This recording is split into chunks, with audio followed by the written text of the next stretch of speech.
Welcome, everybody, to today's Building My Legacy podcast. I have with me today JP Clement. He is CEO of boomtime. It is a marketing company, and he is passionate about how do we know whether or not our marketing is really working. So, KPIs, analytics, and then looking at the digital products that we use for their utility, for their effectiveness. And so with that, JP, I'm going to turn this over to you. You've worked with major companies. You've worked with Madison Square Garden. You've worked with General Mills. You've worked with Johnson & Johnson. And my goodness, National Geographic. So Yes. a variety of people or organizations. You come with a great deal of background. And so tell us a little bit about yourself and what got you into marketing and digital marketing. Well, thank you, Lois. Yes. So marketing has been kind of a passion of mine for many, many years. I think I've accumulated about 32 years of experience in marketing. I started doing digital marketing in 1998 with a company called Ticketmaster Online City Search. And and I've been doing a lot of that since. Across obviously these years, I've done a lot of strategy, a lot of product management too, or marketing or product marketing, if you want to call it that, for large companies like you mentioned. A lot of digital innovation strategy work as well. But yeah, marketing has been my passion for many years, and I really enjoy the dual nature of marketing, the fact that it has a very creative component, and also it has obviously it's kind of a science and an art at the same time, and the analytical part and the discipline part, I would call it too, of marketing is something that really appeals to me as well. So, marketing has so many different components today, but one of the things that you talk about is word of mouth marketing. Talk a little bit about that, because in a sense, that's what digital marketing is a form of word of mouth. But what all do you mean by word of mouth marketing? So word of marketing is a, a branch of marketing, of digital marketing, that really popped up in the mid 2000s, 2005, 2006 is when people started to really talk about word of mouth marketing. Um, and that's actually when the Word of Mouth Marketing Association was created.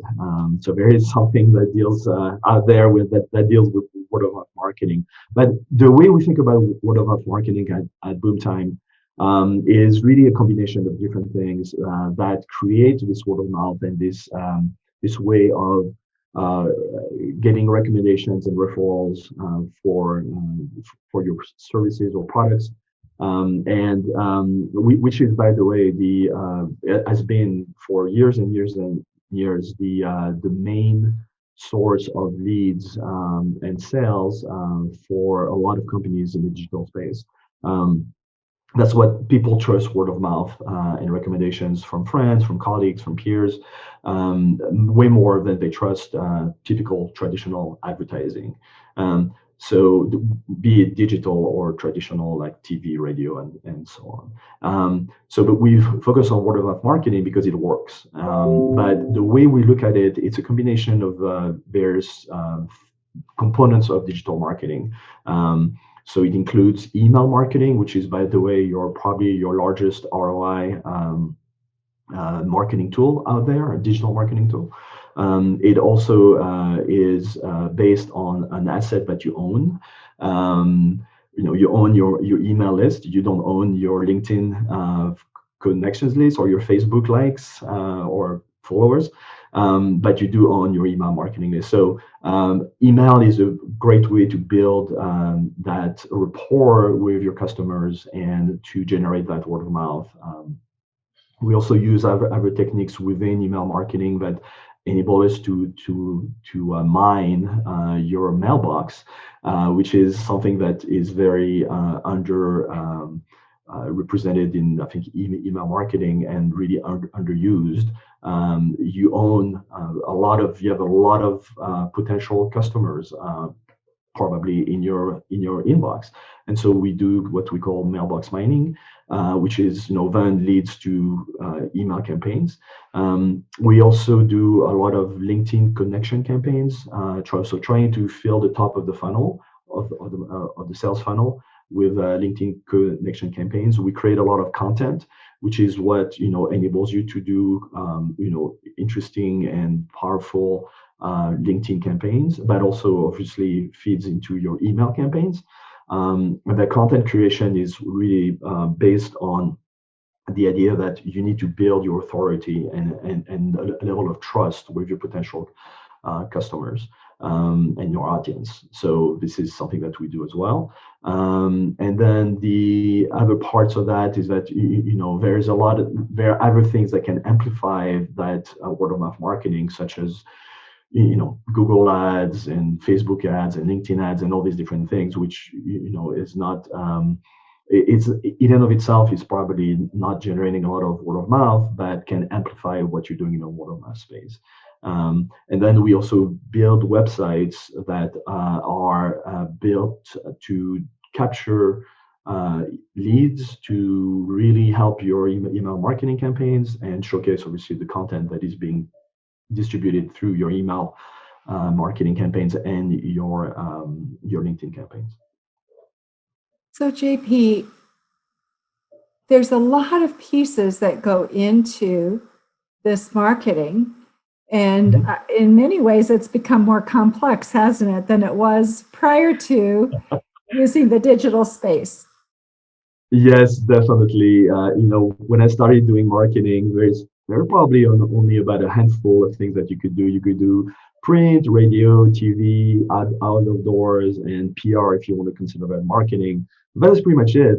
Nowadays, if you look at the scope of what can be done in the digital marketing space, it's pretty staggering, and it's very difficult for companies to figure out exactly what types of digital marketing they need to use to achieve their goals. And that's something that we have kind of narrowed down, obviously, as I mentioned. Although even with this narrowing down, we still have many tools that we use. But word of mouth marketing has really proven to be the most efficient type of marketing for B2B companies, and that's what we do. But yes, there are many different tools. There's no more silver bullet nowadays in this digital marketing space.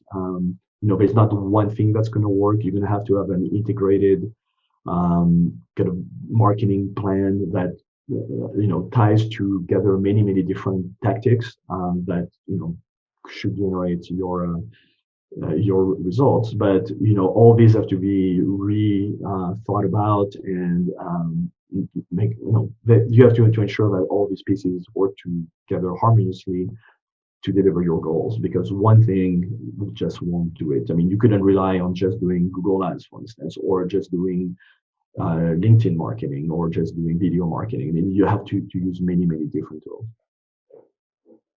What's interesting is, so in this space of digital marketing, with all the pieces that go into it, what also is amazing is how many people just suddenly decide that they're going to become digital marketing experts, and right, and they begin to sell their services. So what do you look for in a company when you're looking for a digital marketer? Because you've got to cut through the noise of people who really don't have experiences. Yes, the number of gurus and experts that have popped up in the digital marketing space is pretty outstanding. So I think there are a few things that you need to look at. Is one is companies that understand the power and can deal with analytics. You need to know how to look at data to inform your marketing decisions.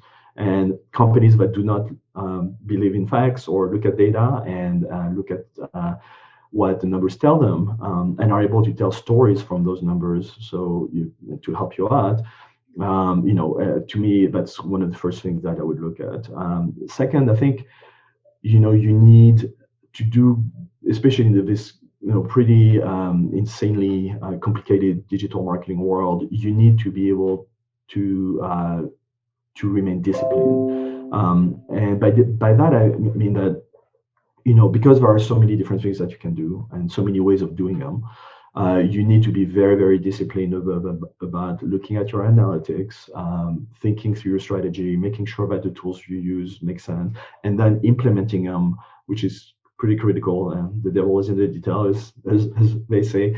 And making sure that the implementation is done in a very disciplined manner. So that part of the processes behind digital marketing are also very critical. And so I would look for agencies or experts that employ refined processes that have been tested over the course of years, or at least a significant period of time in various settings. So I think that discipline aspect of marketing is something that gets forgotten very often. But in the end, marketing is about people. You can't. There are a lot of people who've tried to get marketing done by machines, and there is a lot of AI programs that do a really good job of doing some things about marketing. But ultimately, you want to make sure that the people doing your marketing are experienced, creative, and disciplined. So we talked about analytics. You begin with a strategy, and then you look at the analytics. What analytics do you look at? What's important? And then I Well, want to come back to ROI, because I think yeah. ROI is one of those things that's not talked about relative to digital marketing. And so without Mhm. that discussion, I don't think it's possible to have a robust accountability system in place. Yeah, you're right.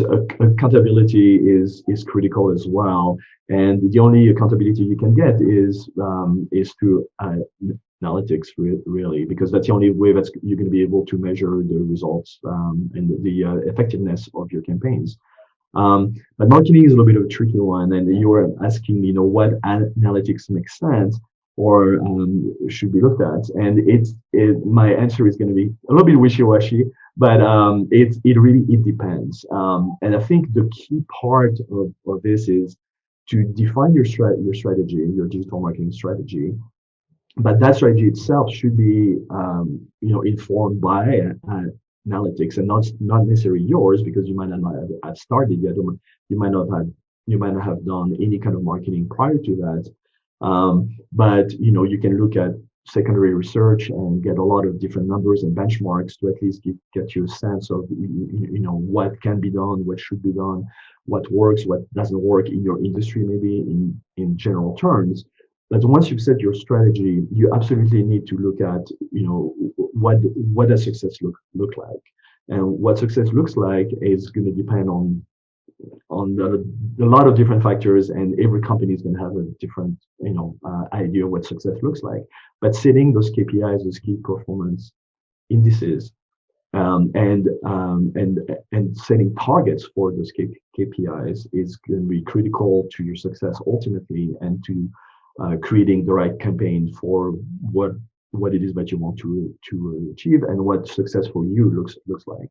So I've been, spending most of my career trying to convince companies, and or when I was within large companies, people within the company, that you need to have a discipline to do that basic upfront work. To otherwise, you'll have nothing to judge your performance against. So, and nothing to compute your ROI against. So, defining goals. So, what numbers make sense? So it could be, sales. It could be conversion rates for an e-commerce website. It could be, reducing churn or churn rates for some companies. So it's going to be all over the place, right? But the good thing about digital marketing is that you can measure pretty much all of these different things. This is something that we didn't have the luxury to do when I was dealing with traditional marketing tools. It was always a big question. Well, you do advertising, but what kind of ROI are you getting on your TV advertising? And it was always very, very difficult to compute because there was not a direct link between what you were doing in advertising and what your sales or your revenue or your goals were um, like, and what the coordination or the link between the two were. In digital marketing, the great thing is that anything you do has a direct impact, and you can measure that impact, which is kind of a godsend. At the same time, it also makes things a little bit more complicated because there is so much data that you can get access to when you do any kind of digital marketing campaign that you really have to be experienced at and savvy with figuring out what numbers make sense, how to read those numbers, and all these things. But creating that first kind of those first benchmarks and defining what those KPIs are, and then tracking those KPIs, and then being able to read those KPIs is what's going to give you where you want to be in terms of analytics. And then your ROI will fall, in line very easily. If you know what you're trying, if you have set those benchmarks, you know what goals you're trying to get to with the money that you're spending in digital marketing, you should be able to compute the ROI pretty rapidly. So, JP, when you start a project with a company, what are the Mhm. key KPIs, if you were to narrow it down to 3 to 5, that are Mhm. absolutely critical? What do you look at? Yeah, so most of our current clients, for instance, for Boomtime, most of our clients, they are very interested because they're B2B customers. Uh, they want to get leads, qualified leads, right? So a lot of things they look at is the number of high quality leads that we bring to them through our digital marketing efforts and our word of mouth marketing campaigns. So they know they typically have computed themselves the value of these leads, so they know they can tell that the people we're bringing in, oh, this is a good lead, this is not, and so on, and they kind of assign a value to those leads based on the KPIs. That's very critical to know if you're a business, which is lifetime value of the customer, so LTV as we call it in our marketing jargon. But LTV is pretty critical because it tells you how much money over the life of a customer are you going to be able to make from that customer. And So that's based on obviously the prices for your services or products, but also the length of time that these customers will stay with you. So your churn rate obviously has an impact on your LTV. But if you know your LTV, then you can pretty easily figure out the value of the leads that come in through our services. So lead number of leads, of qualified leads, value of leads are KPIs that a lot of companies that we deal with are very, very focused on for a very good reason. But because we will typically fill the top of the funnel, meaning we drive a lot of awareness, we drive referrals, recommendations, word of mouth. We fill the very top of the sales funnel, and then after that, we hand off those leads to our clients, our customers, and then it's for them to close them, to finalize them, to refine, to basically get them deeper down this sales funnel that we're talking about. So I would say those are the two most important ones. Um, and obviously that leads turn into hopefully revenue. So revenue is always something that's pretty critical. Some of our clients are not interested in necessarily just qualified leads. They just want to build awareness of their services, and so impressions or number of contacts, it can be also a pretty good KPI. It really depends on the company, but I would say leads first, and impressions or KPIs or connections second. It's a strategy decision whether you're doing impressions or leads. So, when do you do more impressions versus leads? Well, it really depends on the goals of the company and also what their strategy is, and it typically depends also on where they are in their life cycle as a company. So, for instance, for companies that are pretty young, startups just need to establish themselves in the marketplace. They're going to be looking at awareness and impressions, and like get me as many people get put me in touch with as many people as possible. Getting That's known. what they Yeah. for companies that are more established, are farther down in their life cycle as a company. When at that point they probably want qualified leads, very very good leads, people that they can sign relatively easily, maybe shorten their sales cycles a little bit, and those kinds of things. So tell me, what are the mistakes that a company can make that makes their marketing campaign not work? Wow, there's a lot of them. I think, well, look, it feels like I'm beating the same drum a little bit, but really not really spending the time to figure out what success looks like and how to measure that success. Because if you can't measure something, you cannot manage it, you cannot monitor it. So you could and then you could do anything you want in digital marketing and not be able to say, well, did we succeed or did we fail? So I think that objective setting, that KPI setting, that benchmark setting at the very beginning of the project is super critical. And also, I've seen a lot of mistakes of people who have I've met a lot of people in the business who have a very strong sense of what they should be doing, what their issues are, but based on gut feel and based on experience. Say like, oh, I've been doing this for 30 years. I know what my clients want. I know how they react to our product. I know this, but and sometimes they have to take a step back, and we recommend that, and look at the numbers, do some research, basic research, and figure out exactly what their position in the marketplace is, what people actually do think about their products and services, and so on, and not not questioning necessarily what you think is, and trying to really dig into those basic tenets of marketing, saying know your audience, talk to your audience correctly, offer the right product at the right price at the right time to the right people, and so on, and being able to segment those.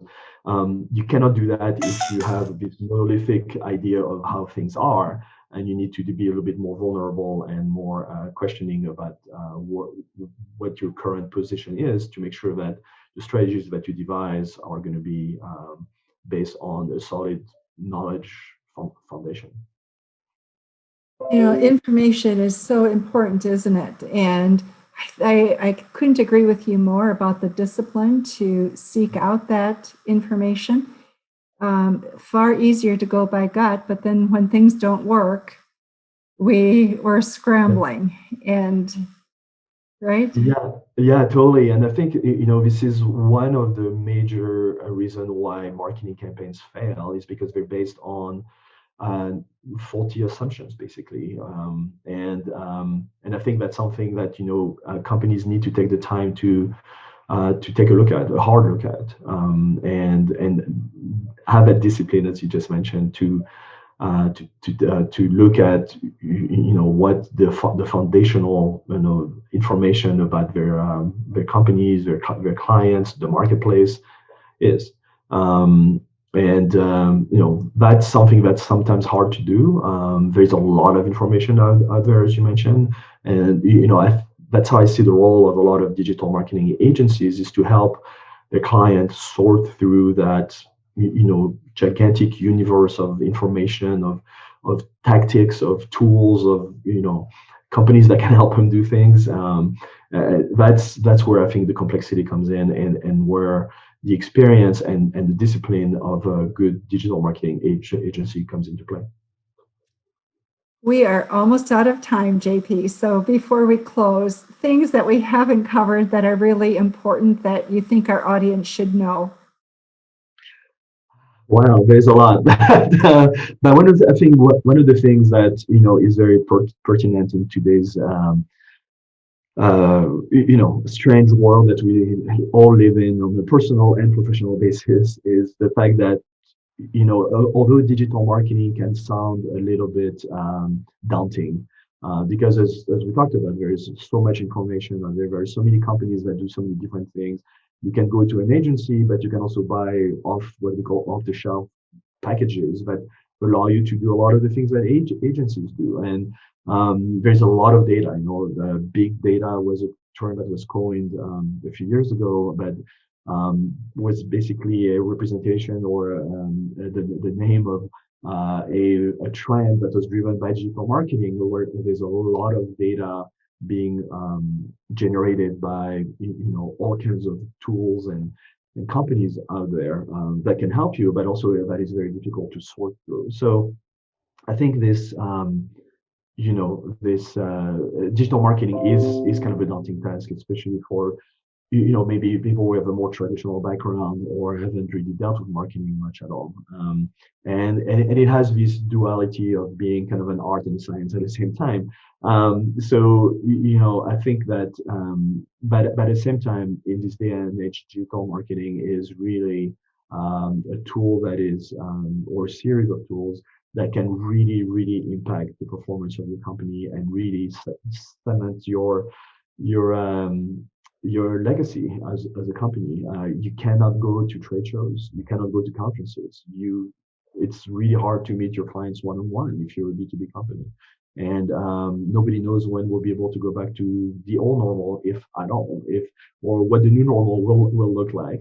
And the beauty of digital marketing is that you can reach literally every single one of your customers via different tools. You don't have to go to trade shows anymore. You don't have to go to conferences. You don't have to pick up the phone.